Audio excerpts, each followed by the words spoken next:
بسم اللہ الرحمن الرحیم۔ حضرت حسین رضی اللہ تعالی عنہ کی شہادت۔ حضور صلی اللہ علیہ وآلہ وسلم کے چھوٹے نواسے حضرت حسین بن علی رضی اللہ تعالی عنہ۔ نام حسین، ابو عبداللہ کنیت، سید شباب اہل الجنہ، ریحانۃ النبی اور سید الشہداء لقب۔ حضرت فاطمہ اور حضرت علی رضی اللہ تعالی عنہ کے فرزند، مدینہ منورہ میں پیدا ہوئے۔ ولادت کی خبر سن کر حضور صلی اللہ علیہ وآلہ وسلم تشریف لائے۔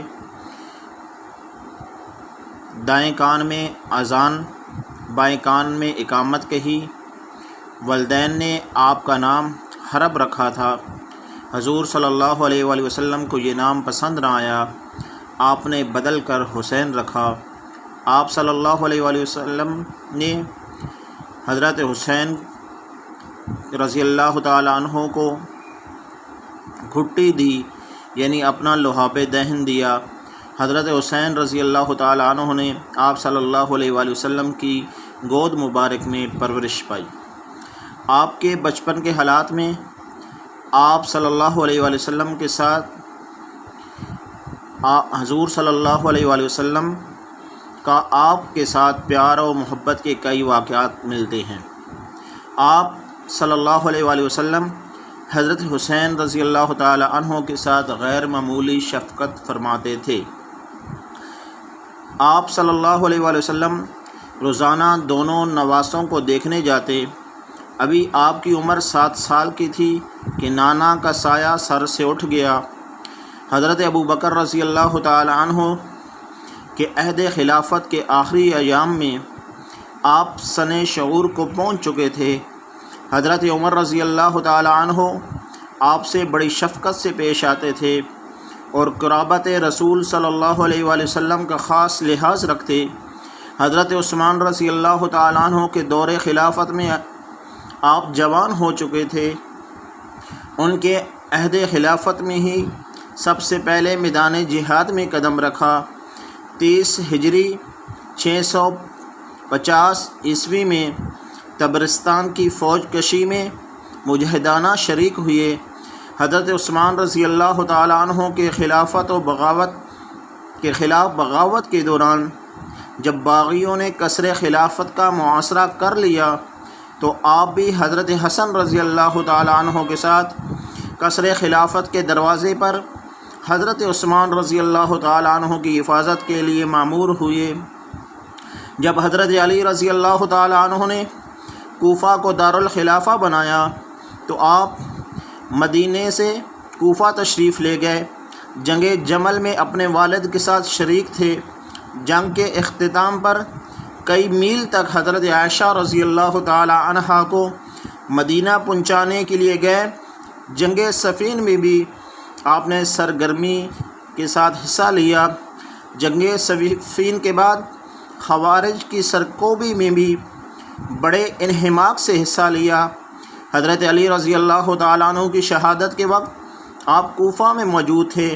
حضرت حسین رضی اللہ تعالیٰ عنہ نے حضرت معاویہ رضی اللہ تعالیٰ عنہ کے حق میں خلافت سے دستبرداری کا فیصلہ کیا تو آپ نے بھی ان کا ساتھ دیا۔ آپ نے حضرت امیر معاویہ رضی اللہ تعالیٰ عنہ کے عہد کی لڑائیوں میں شرکت کی۔ قسطنطنیہ کی مشہور مہم میں آپ مجاہدانہ شریک تھے۔ آپ ابتدائی عمر ہی سے اصلاح و تعلیم کی طرف رجحان رکھتے تھے۔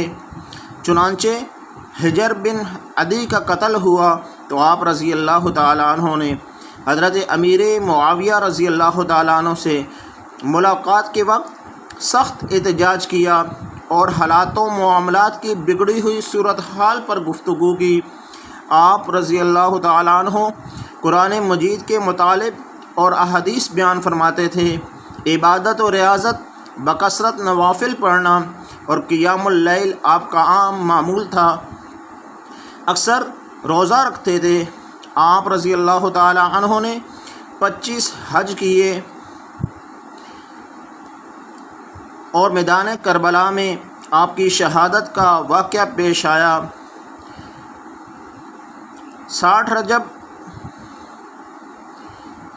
ہجری رجب میں حضرت امیر معاویہ رضی اللہ تعالیٰ عنہ کے وصال کے بعد یزید نے مدینہ منورہ کے گورنر ولید بن عتبہ کو لکھا کہ حسین ابن عمر اور ابن زبیر رضی اللہ تعالیٰ عنہ سے فوری طور پر بیعت لے لو، جب تک وہ بیعت نہ کریں تو انہیں مت چھوڑنا۔ حضرت امام حسین رضی اللہ تعالیٰ عنہ نے یزید کی بیعت سے انکار کیا اور مکہ تشریف لے گئے۔ آپ کے نزدیک یزید مسلمانوں کی امامت و سیاست کے ہرگز لائق نہیں تھا، بلکہ فاسق و فاجر، شرابی اور ظالم تھا۔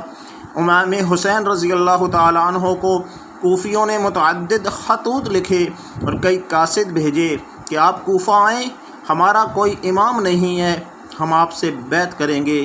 خطوط اور قاصدوں کی تعداد اس قدر زیادہ تھی کہ امام حسین رضی اللہ تعالیٰ عنہ نے یہ سمجھا کہ مجھ پر ان کی رہنمائی کے لیے، انہیں فاسق و فاجر کی بیعت سے بچانے کے لیے جانا ضروری ہو گیا ہے۔